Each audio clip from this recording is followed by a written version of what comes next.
Amigas y amigos de RD, estamos con Michelle Lacoste Adunca, profesora de Historia de la Universidad Nacional de Cuyo, Argentina, magíster en Estudios Internacionales en la USACH y en la actualidad haciendo su doctorado en Historia en la Pontificia Universidad Católica.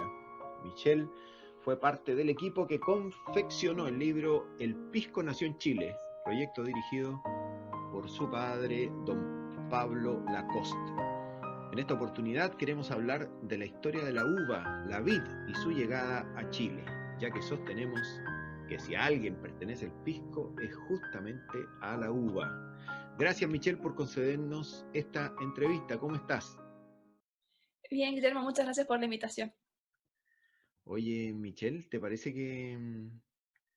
que comenzamos y nos cuentas por qué los españoles traen la uva a América y a Chile específicamente? Traen la uva para poder hacer vino y poder mantener la dieta mediterránea que ellos consumían habitualmente en España, que todavía no era España, sino que era la corona de Castilla. Y además, otro lado fundamental del uso de la uva, y específicamente del vino, es que es una parte clave para la elaboración de la celebración de la misa. Y la misa es importante porque la religión católica fue un bastión fundamental en la conquista y colonización de América, porque en realidad la legitimidad a esta colonización fue de la mano de la Iglesia Católica y de este imperativo de convertir a los nativos para poder salvar sus almas. Entonces, como la misa es fundamental para esto, era necesario tener uva que pudiera ser vinificada para tener vino, para celebrar la misa, pero también para este uso continuo y consumo de los españoles que venían a establecerse en estos territorios. Son los motivos religiosos, entonces una condicionante importante, más allá de la uva como fruta. Y te quiero preguntar si ya se venía destilando o el motivo principal es el uso de la uva como fermentación, digamos. Eh, a ver, el uso fundamental de la uva es poder tener vino. El vino se usa tanto para la misa, que es clave para toda esta época cultural, pero también para el consumo habitual de las personas. Recordemos que era una época donde también era difícil conseguir agua potable, entonces muchas veces se mezclaba agua con vino para tener agua más sana por el tema del alcohol, para matar los gérmenes, aunque no se sabía de gérmenes, pero sí se entendía que era importante, que el agua sola a veces no hacía bien. La destilación de uva es una práctica de vino, es una práctica antigua, los alambiques son una herencia también musulmana de la cultura española. ¿Cuál es el tipo de uva? ¿Qué tipo de cepa es la que traen los españoles? La primera cepa que traen los españoles es la uva país, que de hecho es la uva más generalizada en los registros, o sea, según los registros que hemos encontrado en inventarios de bienes o testamentos, la que siempre aparece es la uva país, que es la uva tradicional, que aparece, que tiene ciertas características, como por ejemplo que no es tan aromática, pero bueno, era la uva que había disponible y era la uva con la que se hacía vino ¿Qué años estamos hablando de esta introducción de la uva país? y a partir del siglo XVI. O sea, cuando llegan los españoles, llega la uva, porque era algo fundamental en su dieta y en sus prácticas culturales. Entonces, bueno, a partir, la carta de Pedro de Valdivia pidiendo la uva es en 1545, pero pensemos en la fecha de fundación de ciudades, o sea, están fundando ciudades y trayendo uva, es así como traemos el cabildo y traemos el mapa de la ciudad, traemos también la uva al mismo tiempo prácticamente. Michelle, después aparece una segunda cepa, que es la famosa moscatel. ¿Cuáles son los datos que ustedes manejan en relación a la forma como llegan y en qué momento, en qué fecha, en qué años? Y los registros más antiguos que ha encontrado el equipo donde yo he sido parte son de 1720, en el Valle del Elqui. Eh, y ahí aparece UA, esta moscatel de Alejandría o Italia. Nosotros pudimos reconstruir la trayectoria de este tipo de uva que vendría de San Juan y antes de Mendoza, porque los registros más antiguos que hemos encontrado están en Mendoza, en una hacienda jesuita, a fines del siglo XVII. Pero han encontrado, hay investigaciones más recientes que han encontrado esta uva moscatel en otras regiones de Chile, así que supongo que es una investigación que todavía está por hacerse, o sea, no es una investigación acabada, pero nuestros registros son de 1720 y que habría sido traída por arrieros que venían de San Juan.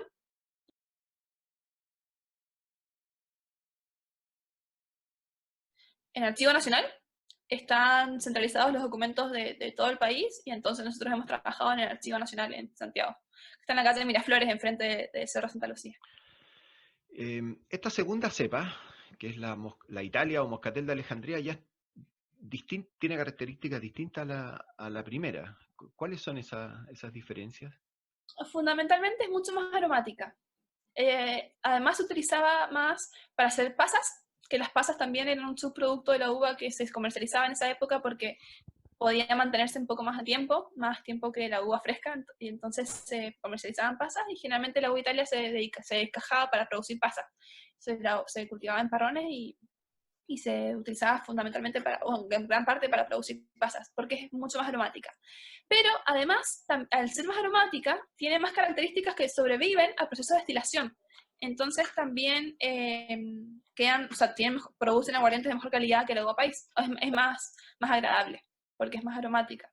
Y como el aguardiente en gusto siempre, o sea, en bocas, suele arder, lo que se puede disfrutar finalmente es el aroma, que no arde. Y claro, los aguardientes elaborados con uva moscatel tienen este aroma típico de los moscatel que es mucho más frutado y mucho más fresco y bueno, más agradable también. Sí. ¿Hay registros de aguardiente con uva país? Eh, mm,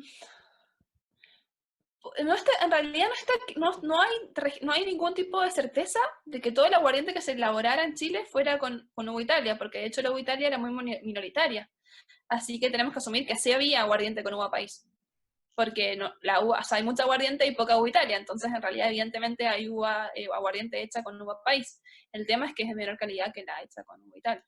Elaborar vino y luego destilar es efectivo que habría ganado fuerza considerando que el mercado minero de Potosí era un mercado importante y eso implicaba buscar facilidades para el traslado. Claro, justamente gran parte de la economía de América Latina que era para exportación, no la economía de autosubsistencia o la economía de las haciendas que por ahí era para generar el consumo local o para exportar productos de ganadería o de agricultura, pero había una gran parte de la economía, de estos excedentes económicos que estaban articulados en función del mercado de Potosí, porque Potosí producía una gran cantidad de plata y tenía o sea, producía mucha plata, por lo tanto tenía mucho dinero con el que pagar los productos. Tenía mucha población que estaba trabajando en Potosí, y además tenía mucha necesidad de productos, porque Potosí es una ciudad que está a 4.000 metros de altura y que le cuesta conseguir suficiente comida para toda la gente que estaba trabajando en esta mina. Pensemos que en el siglo XVII o en el siglo XVI la plata potosina llegaba a todo el mundo, llegaba a China, llegaba a Filipinas, llegaba a Europa, llegaba a todos lados. Entonces era un centro que requería muchos alimentos y muchos productos para hacer funcionar la mina. Entonces todas las regiones que tenían algo que venderle a Potosí se lo vendían, hacían todo lo posible para vendérselo. A Potosí llegaba ganado desde Mendoza, llegaba aguardiente de San Juan, llegaba aguardiente de Chile, llegaba aguardiente de Perú, de diferentes zonas del Alto Perú o lo que actualmente es Bolivia. Entonces era un centro traccionador de productos. Y entonces uno tiene que pensar, o sea, en esos momentos pensemos que el flete era súper caro porque había que atravesar la cordillera, había que atravesar distancias muy largas, eran viajes extremadamente largos que iban utilizando como medio de transporte las recuas de mulas y las mulas hay que alimentarlas, hay que darles agua, hay que darles alimento, hay que atravesar riesgos como por ejemplo que se caigan en la cordillera. Entonces eran viajes muy largos y muy caros. Para que sea... para compensar el precio del flete, hay que intentar trasladar productos que tengan el menor volumen posible y el mayor valor posible. O sea, llevar trigo a Potosí es muy caro porque finalmente me sale más caro el flete que el valor del trigo. Entonces, el aguardiente tenía esta ventaja de que en menor volumen tenía mayor valor porque era más caro el aguardiente que el vino. Y además de eso, de que tenía esta buena relación entre volumen y valor, está el tema de que el aguardiente dura mucho más tiempo que el vino, porque el aguardiente tiene una alta graduación alcohólica y esto hace que no se eche a perder tan rápido. Y por último, también está el tema con las minas en general, no solo con Potosí, también las minas que había en territorio chileno, es que el trabajo en la mina es muy duro. Y además consume muchas calorías porque hace mucho frío dentro de la mina o está muy oscuro, es muy duro realmente el trabajo. Entonces, a las personas que trabajan en la mina, les hace bien consumir aguardiente. Necesitan aguardiente para tener energía y tener fuerza y tal vez hasta no acordarse del cansancio o de las condiciones complejas que están afrontando de trabajo y de vida. Entonces, tanto por gusto de los mineros, como por necesidad energética, como por cuestiones logísticas de traslado, era un gran mercado para el aguardiente de toda Sudamérica, bueno, de toda la región andina, incluido Argentina, el Potosí. Uno podría establecer que en las mesas de Potosí se juntaban los aguardientes de lo que hoy es Perú, de Chile, Bolivia y de Argentina. Sí, y probablemente una alta proporción de ese aguardiente venía de Perú, porque Perú está más cerca, porque Perú tenía mayor producción en cantidad de litros.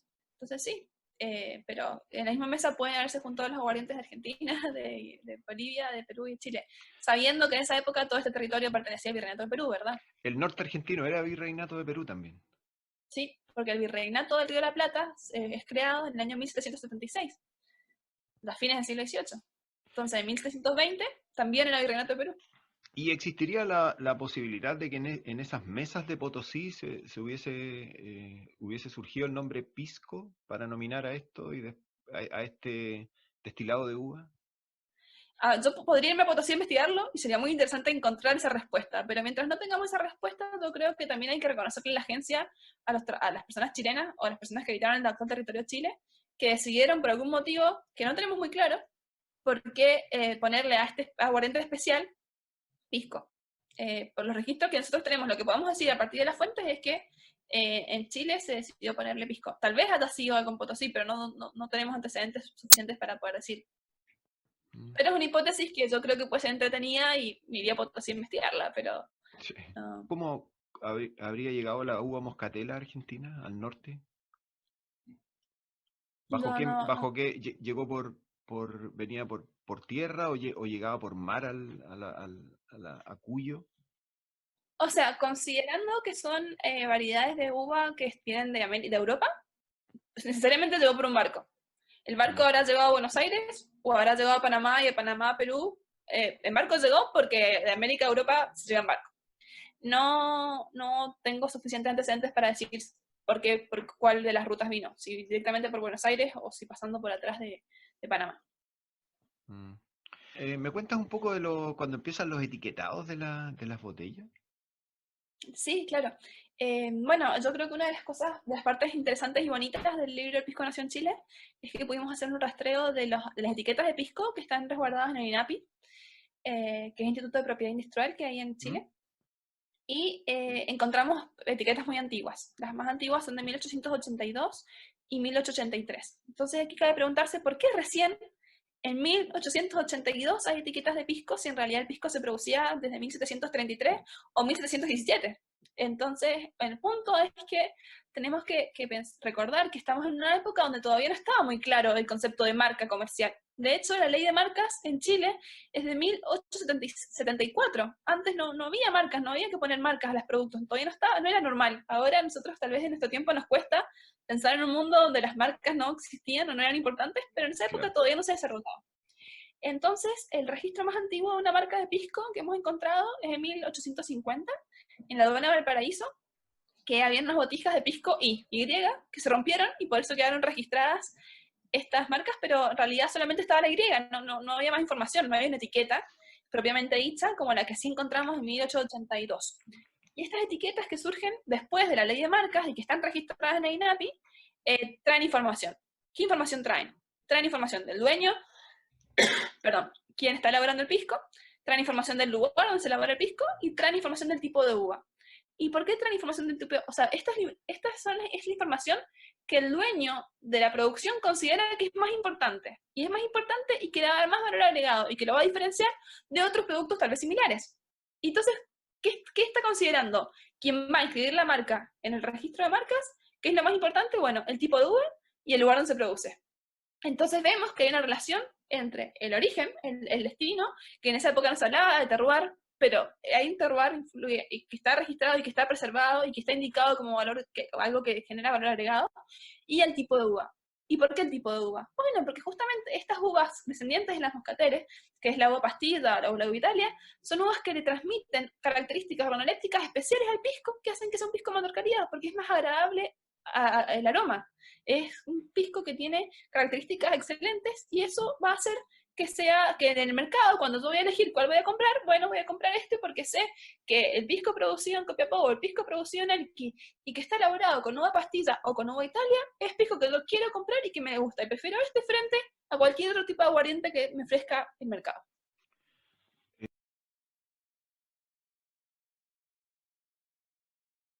Claro, en realidad las etiquetas van a ir evolucionando a medida que también hay disponibilidad de tecnologías que permitan poner colores en las impresiones, porque recordemos que finales del siglo XIX y principios del siglo XX es un periodo donde todavía eh, las industrias están mejorando mucho, muy rápido, pero que todavía no están del todo consolidadas. La industria fotográfica, la industria de la imprenta, los periódicos en esa época no traían notas a color, a fines del siglo XIX todavía no tenían notas a color, de a poco van generando, pudiendo imprimir fotos.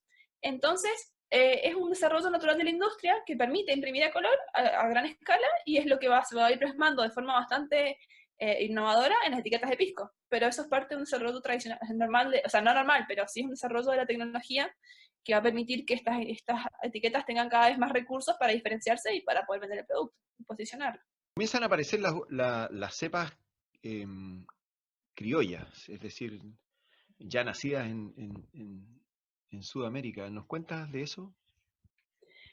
Sí,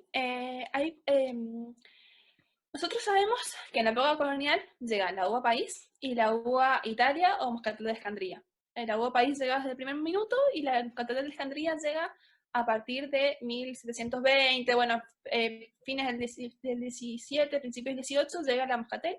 Y la convivencia en los mismos territorios de estos dos tipos de uva van a generar el surgimiento de varietales que son específicos de criollos, son específicos de esta región del mundo y que no existen en otros lugares.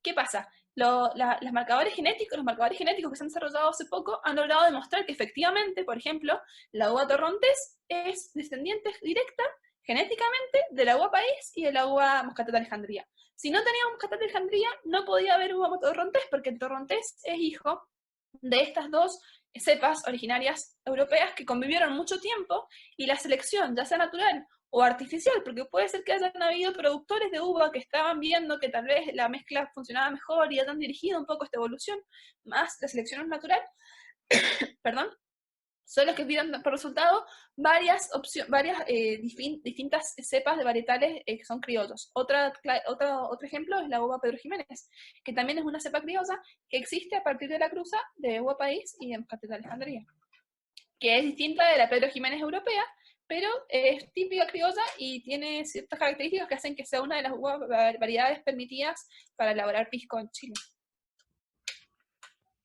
¿Se da en forma natural la mezcla?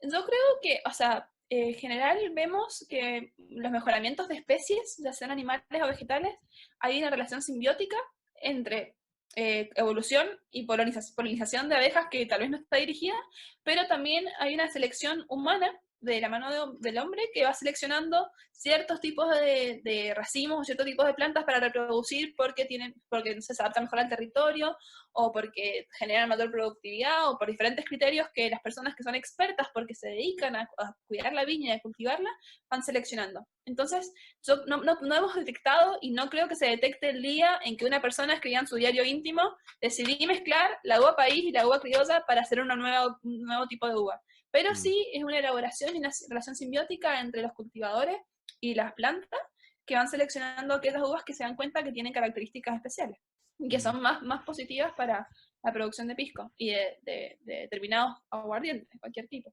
¿Cuál es tu interpretación de este hallazgo de archivos que son anteriores a los de la Hacienda La Torre? ¿Cómo lo ves eso? Yo lo veo como que estamos corriendo a la frontera del conocimiento.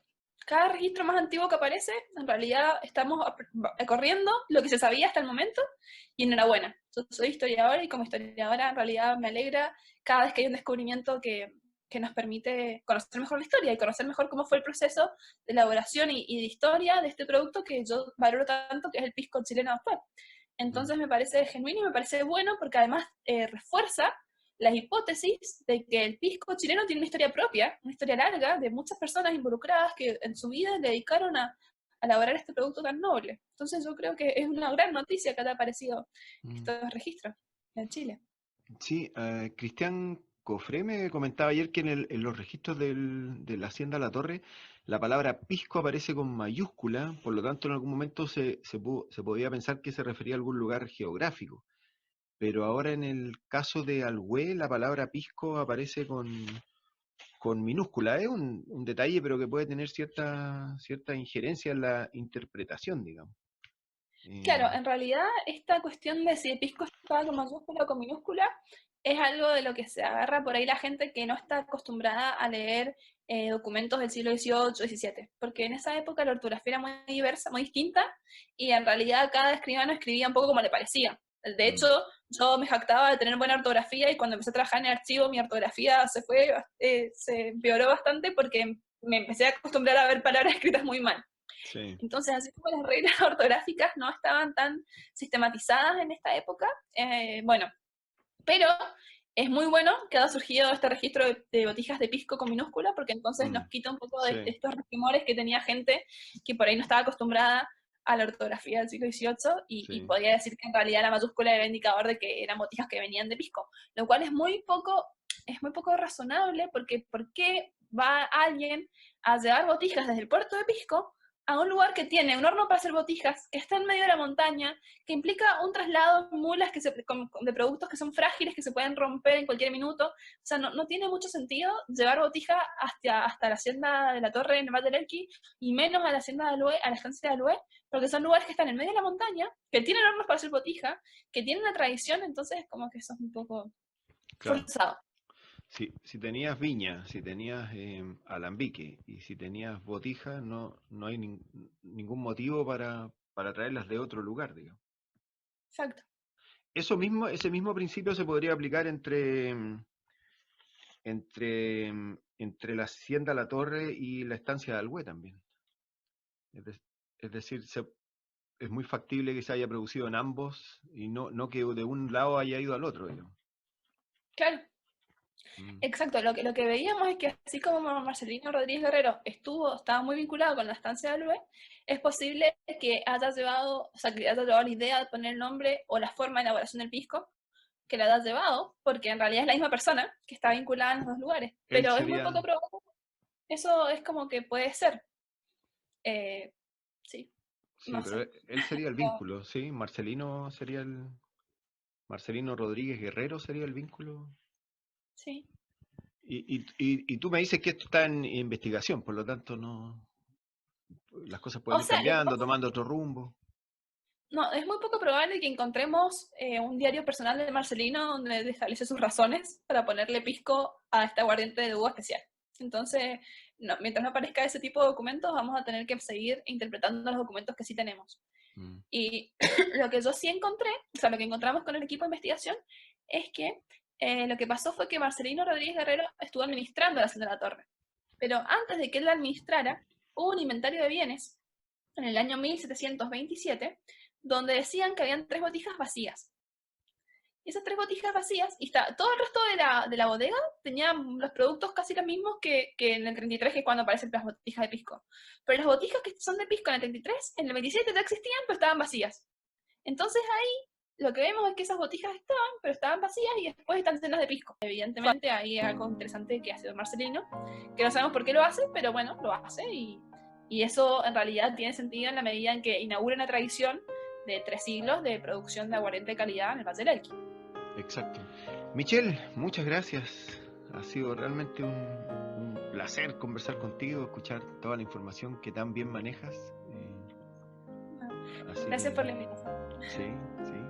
Y espero que tengamos la oportunidad de volver a conversar de la historia del pisco chileno. ¿Te parece? Encantada cuando Sí. quieras, a la disposición.